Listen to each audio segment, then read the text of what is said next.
Hey guys, and welcome back to yet another episode on our triangle exposure. Today we're gonna talk about aperture.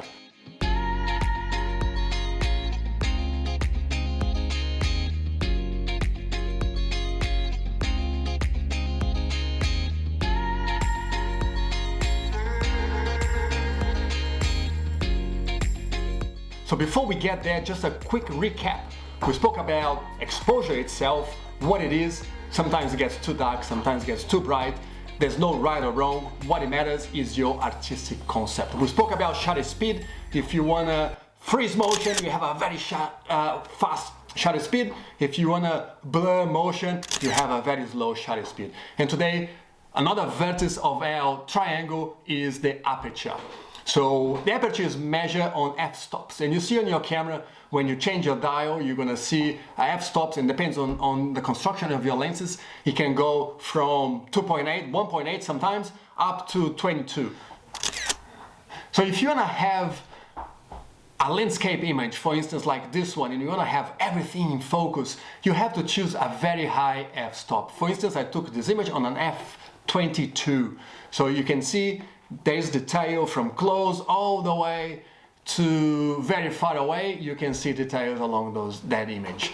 On the other hand, if you take a portrait like this one for myself, and if you want to detach your subject from the background, you have to bring your f-stop down to maybe 2.8 if you can. And then you're going to have the blur background and your subject in focus. So this is a trick that a lot of beginners want to know how to do it, and this is simply by changing your aperture. So don't forget, remember the triangle, you change the aperture, it's going to impact on how much light's coming into your camera, so you might have to compensate on a higher shutter speed. On the other hand, if you bring your f-stop high, it's going to reduce the amount of light inside your camera, so you might have to bring down the shutter speed, all on a fine balance. So in summary, aperture, amount of light inside your camera, blur background, everything in focus. So I hope you enjoyed this episode, and I'll see you on the next one when we're gonna talk about ISO to complete our triangle exposure series. Please don't forget to subscribe, like this video if it interests you, and I'll see you soon.